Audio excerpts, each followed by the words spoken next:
Last कुछ portion रह गया है पीयर रिव्यू में, उसको कंप्लीट कर लेते हैं। तो नेक्स्ट अपना टॉपिक है obligation of the practice unit. Peer review process के दौरान प्रैक्टिस यूनिट के क्या क्या ऑब्लिगेशन है।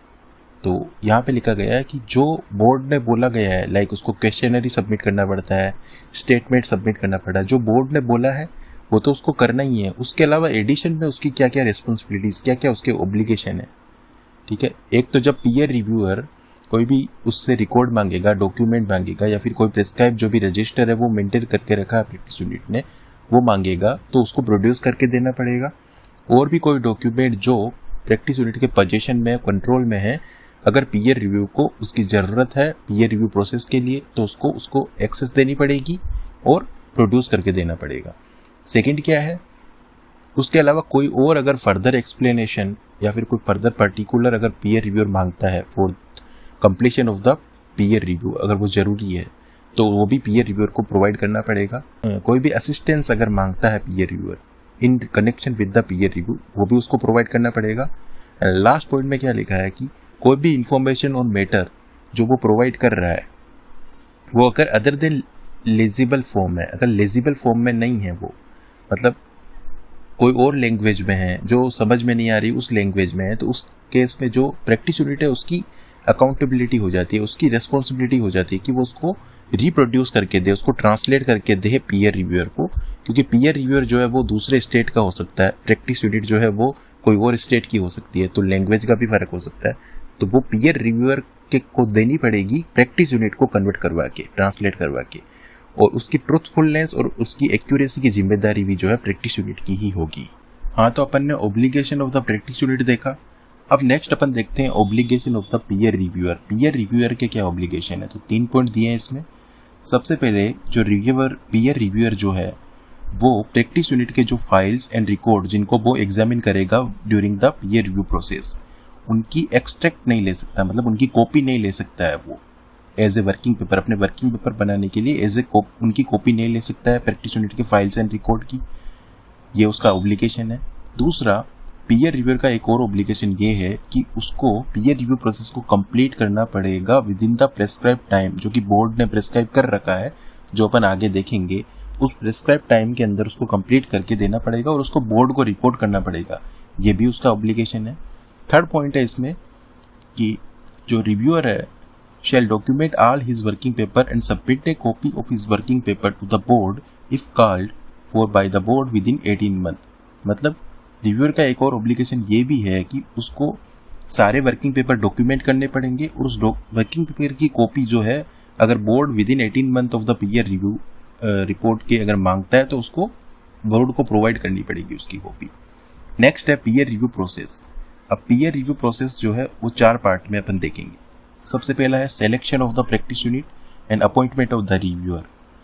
सेकेंड पॉइंट है प्लानिंग, फिर एग्जीक्यूशन एंड देन रिपोर्टिंग। तो पहला अपने देखते हैं selection of the practice unit and appointment of the reviewer.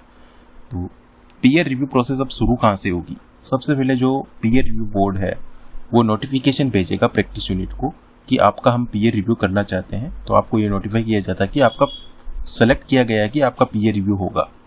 फिर वो प्रैक्टिस यूनिट जो है उसको 7 दिन के अंदर, वो नोटिस मिलने के 7 दिन के अंदर बोर्ड को डिक्लेरेशन कम क्वेश्चनरी फिल करके, जो भी बोर्ड का प्रिस्क्राइब फॉर्म है, बोर्ड को 7 दिन के अंदर उसको एक क्वेश्चनरी सबमिट करनी पड़ेगी। फिर उसके बाद में जो बोर्ड है वो 3 नाम रिकमेंड करेगा, 3 पीयर रिव्यूअर के नाम उसको रिकमेंड करेगा कि आप किससे पीयर रिव्यू करवाना चाहते हैं इन तीनों में से। तो प्रैक्टिस यूनिट जो है उसमें से किसी एक को सिलेक्ट करके बोर्ड को विद इन 7 डेज इंटीमेट कर देगा। फिर बोर्ड को इंटीमेट कर दिया उसने, अब बोर्ड भी अब पीयर रिव्यूअर को इंटीमेट कर देगा कि भाई आपको जो है पीयर रिव्यू करना है इस प्रैक्टिस यूनिट का। तो पीयर रिव्यूअर क्या करेगा, वो अपनी कंसेंट दे देगा बोर्ड को as a peer reviewer within 7 days.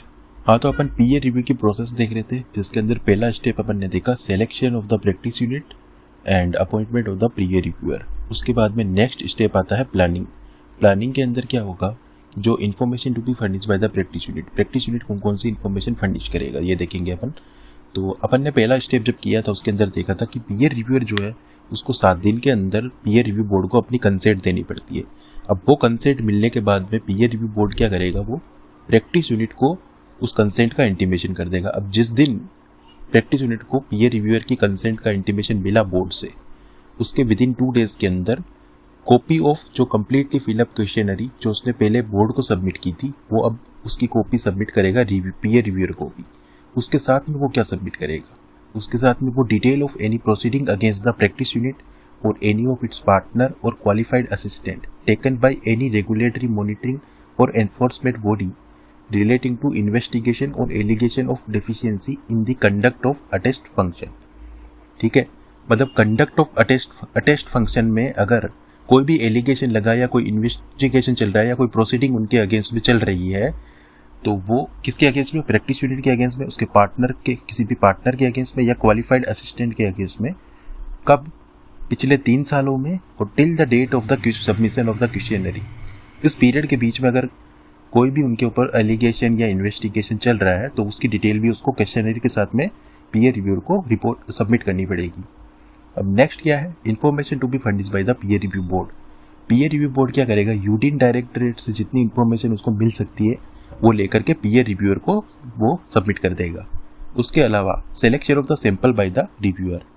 अब क्या अपन ने देखा था ना कि पीयर रिव्यूअर जब जाएगा प्रैक्टिस यूनिट के यहाँ पीयर रिव्यू करने के लिए तो वो सारी की सारी एश्योरेंस सर्विसेज जो उसकी तो वो कर नहीं सकता है, उसको कुछ सैंपल चुनना पड़ेगा कि किस किस का उसको पीयर रिव्यू करना है, कुछ एश्योरेंस सर्विसेज का सैंपल चुनना पड़ेगा।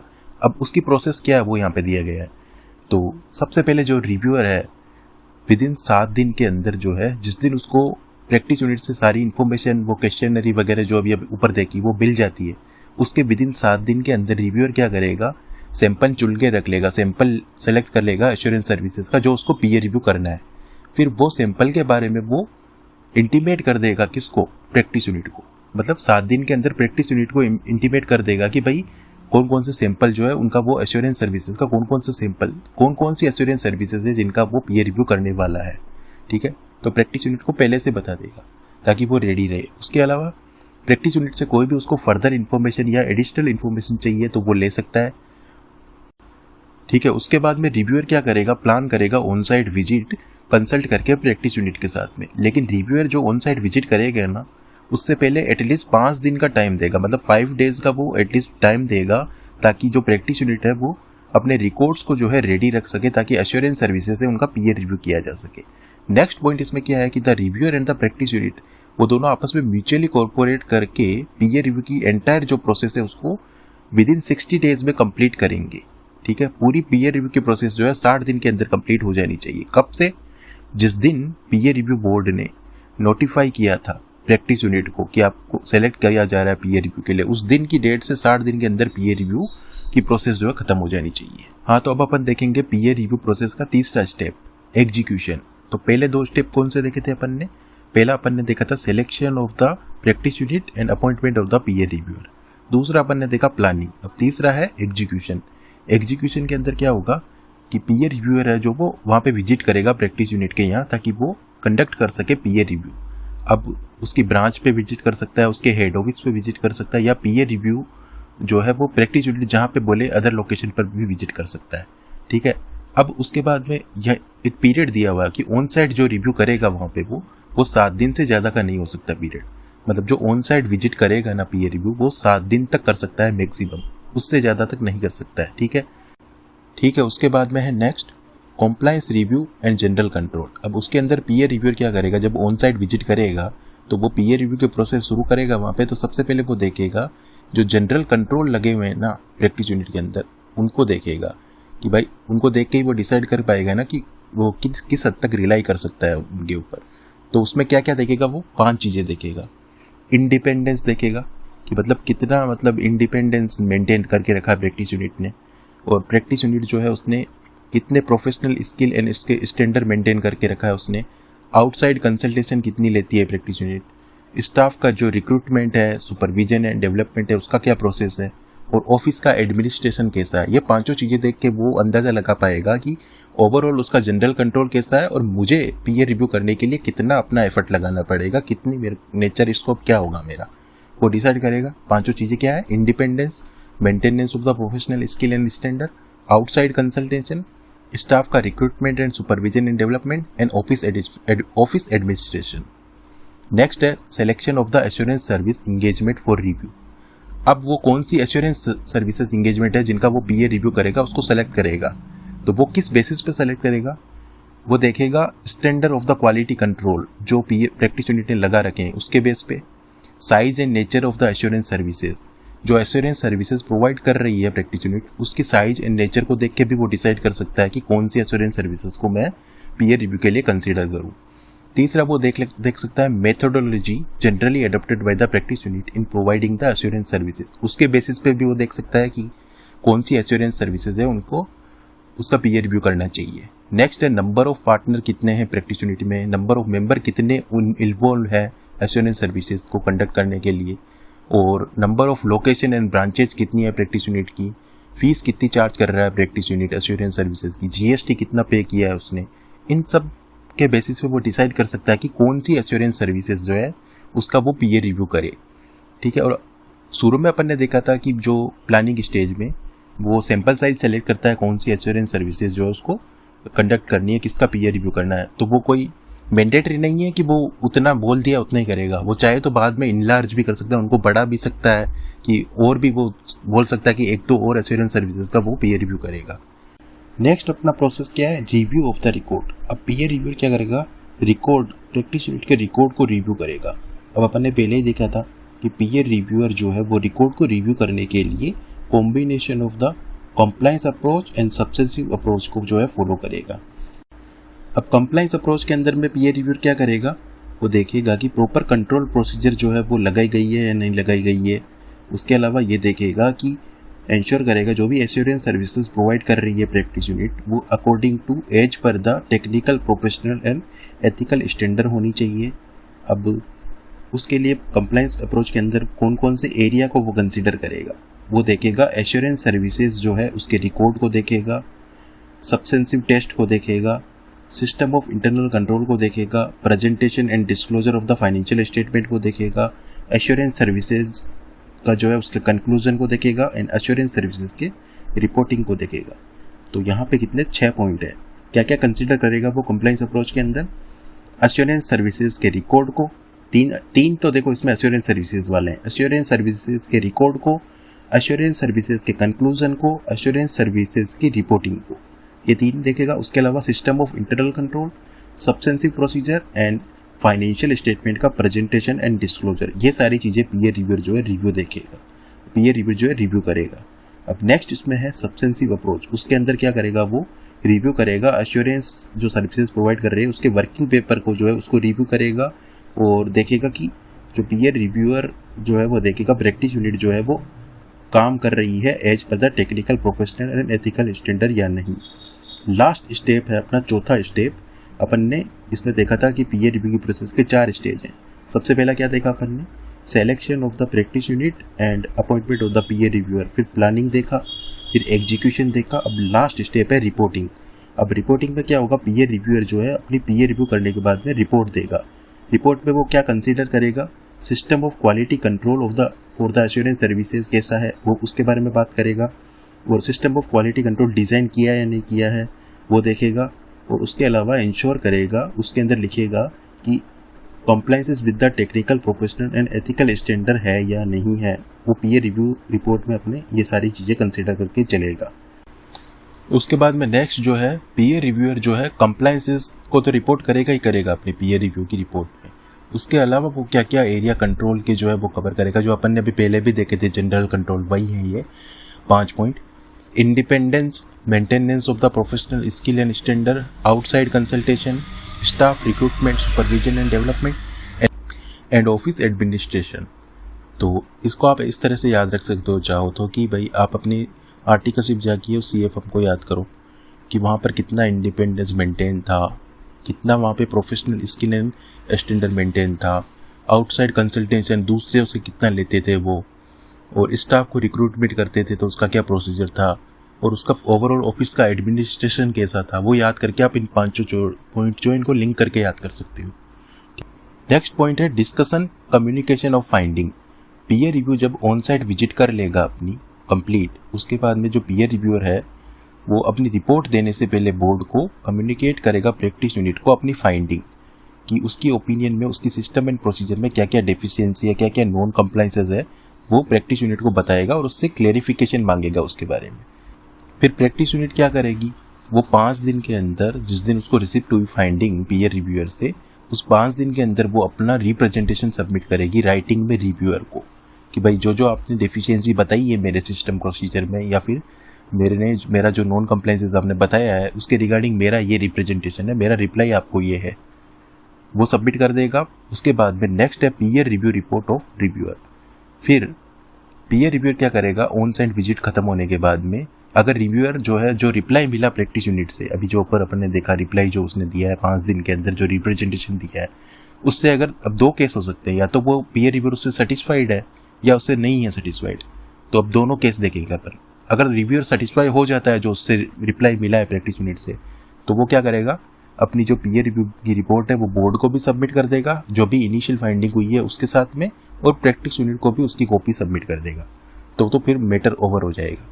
लेकिन अगर पीयर रिव्यूअर जो है वो सेटिस्फाइड नहीं है जो प्रैक्टिस यूनिट ने जो रिप्रेजेंटेशन सबमिट किया है उससे, तो अब एक मॉडिफाइड रिपोर्ट वो है वो बोर्ड को दे देगा, और एक प्रिलिमिनरी रिपोर्ट जो इनिशियल फाइंडिंग है वो, और जो रिप्लाई उसको रिसीव हुआ है रिस्पॉन्स प्रिलिमिनरी रिपोर्ट के अंदर, मतलब जो उससे रिप्रेजेंटेशन मांगा था प्रैक्टिस यूनिट से, उससे जो रिप्लाई रिसीव हुआ है, तो उसने प्रैक्टिस यूनिट ने कैसे डील किया उसके साथ में, वो सारी जो चीज़ें हैं वो रिपोर्ट कर देगा बोर्ड को पीयर रिव्यूअर। फिर क्या होगा, फिर मॉडिफाइड रिपोर्ट के केस में एक चीज़ और है, अगर मॉडिफाइड रिपोर्ट जाती है, ठीक है, पीयर रिव्यूअर सेटिस्फाइड नहीं है तो मॉडिफाइड रिपोर्ट जाएगी। मॉडिफाइड रिपोर्ट जाएगी तो बोर्ड क्या करेगा, फॉलो ऑन रिव्यू ऑर्डर कर सकता है, जो 1 साल के बाद होगा, मतलब जिस दिन पीयर रिव्यू की रिपोर्ट हुई उसके 1 साल के बाद जो है वो उसका फॉलो ऑन रिव्यू जो है ऑर्डर कर सकता है। अब इसके अंदर ऐसा लिखा हुआ है कि वो 1 साल के पीरियड को अगर बोर्ड चाहे तो कम भी कर सकता है, कि भाई 6 महीने के बाद भी कर सकता है, लेकिन उस 6 से कम नहीं कर सकता है। नेक्स्ट टॉपिक है पीयर रिव्यू सर्टिफिकेट। अब जैसे ही पीयर रिव्यू बोर्ड को पीयर रिव्यू की रिपोर्ट मिल जाएगी, उस रिपोर्ट के मिलने के विदिन 3 मंथ के अंदर पीयर रिव्यू सर्टिफिकेट इशू कर देगा, और उसमें मेंशन कर देगा वैलिडिटी ऑफ द सर्टिफिकेट। ठीक है, अगर सर्टिफिकेट इशू नहीं करता है किसी रीजन से, क्योंकि रिपोर्ट जो है वो मॉडिफाई है, तो वो इंटीमेट कर देगा प्रैक्टिस यूनिट को कि भाई आपको जो है पीयर रिव्यू सर्टिफिकेट इशू नहीं किया जा सकता, और आपको जो है फॉलो ऑन रिव्यू करवाना पड़ेगा, जो अपन ने देखा था अभी कि 1 साल के अंदर करवाना पड़ता है, मतलब 1 साल के बाद करवाना पड़ता है वो वाला। ठीक है, अब है validity of the peer review certificate. अब पीयर रिव्यू सर्टिफिकेट की वैलिडिटी अपन ने देखा कि मेंशन की जाएगी। अब वो वैलिडिटी जो उसमें मेंशन रहेगी ना, उस वैलिडिटी तक ही जो डॉक्यूमेंट साइन किए जाएंगे ना वही वैलिड होंगे। अब वैलिडिटी एक्सपायर होने के बाद में अगर कोई प्रैक्टिस यूनिट अपने डॉक्यूमेंट साइन करती है तो वो इनवैलिड हो जाएंगे। ठीक है, तो ये पीयर रिव्यू की सर्टिफिकेट की जो वैलिडिटी है वो एक्सपायर ना हो, ये किसकी रिस्पॉन्सिबिलिटी है, ये प्रैक्टिस यूनिट की रिस्पॉन्सिबिलिटी है कि वो 1 महीने पहले ही अपने सर्टिफिकेट की एक्सपायरी के होने के 1 महीने पहले ही बोर्ड को इंटीमेट कर दे और प्रोसीजर डॉक्यूमेंट वगैरह सबमिट कर दे अपना पीयर रिव्यू करवाने के लिए। नेक्स्ट है inherent limitation of the review. अपन शुरू से ही देख रहे हैं कि जो पीयर रिव्यू की प्रोसेस है उसके अंदर जो है वो सैंपल बेसिस पे काम करता है पीयर रिव्यूअर।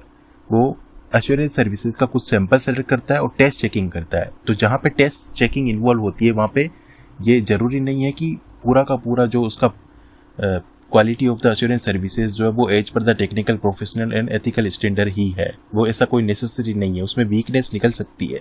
तो यही बोल रहा है कि इनहेरेंट लिमिटेशन होती है। तो ऐसा हो सकता है कि पीयर रिव्यू होने के बाद में भी उसके अंदर जो quality of the assurance services, उसके सिस्टम एंड प्रोसीजर में कुछ वीकनेस निकल जाए। अब लास्ट अपना पॉइंट है difference between peer review and quality review. तो पीयर रिव्यू क्या होता है, वो system and procedure of the audit firm है ना, उसका रिव्यू होता है, ये अपन ने देखा है। ठीक है, और इसका पर्पज क्या होता है, effectiveness of the system and procedure of the audit firm, उसको इफेक्टिवनेस को चेक करना, उसकी क्वालिटी को इम्प्रूव करवाना। और इसका इंटेंशन पीयर रिव्यू का ये नहीं होता है कि आप डेफिशिएंसी या फिर डिफॉल्ट उसकी फॉल्ट फाइंड आउट करो। ठीक है, ऐसा कोई इंटेंशन नहीं होता है। इसका इंटेंशन होता है कि क्वालिटी ऑफ द जो एश्योरेंस सर्विसेज है उनको इम्प्रूव किया जा सके, और जो ऑडिट फर्म है, जो प्रैक्टिस यूनिट है, उसके सिस्टम एंड प्रोसीजर को जो है एफिशिएंट बनाया जा सके। तो ये just like a mentoring process है पीयर रिव्यू। और एक पीयर रिव्यू जो है वो part of the ICI activities है। वहीं पे दूसरा क्वालिटी रिव्यू की बात करते हैं तो ये इसका ICI से कोई लेना देना नहीं है, इंडिपेंडेंट टू ICI है। ये यहाँ पे जो हाथ होता है वो सेंट्रल गवर्नमेंट का होता है। जो क्वालिटी रिव्यू बोर्ड है वो constitute by the central government होता है, और सेंट्रल गवर्नमेंट ही इसके लिए ऑथराइज होता है कि वो क्वालिटी रिव्यू करवा सकता है। और जो पीयर रिव्यू होता है वो तो पूरी एश्योरेंस सर्विसेज का होता है, जबकि क्वालिटी रिव्यू है जो वो किसी एक पर्टिकुलर ऑडिट का होता है, या किसी पर्टिकुलर ऑडिट जो कंडक्ट की है ऑडिट फंड ने उसका क्वालिटी रिव्यू होता है। भाई उसके अंदर देखा जाता है कि क्या क्या एरर्स है, क्या क्या इनएडुकेसी है जो ऑडिटर ने की है, और अगर कोई सीरियस एरर फाइंड होती है क्वालिटी रिव्यू बोर्ड के द्वारा तो उसके अगेंस्ट में सेंट्रल गवर्नमेंट जो है या क्वालिटी रिव्यू बोर्ड जो है वो डिसिप्लिनरी एक्शन भी ले सकता है।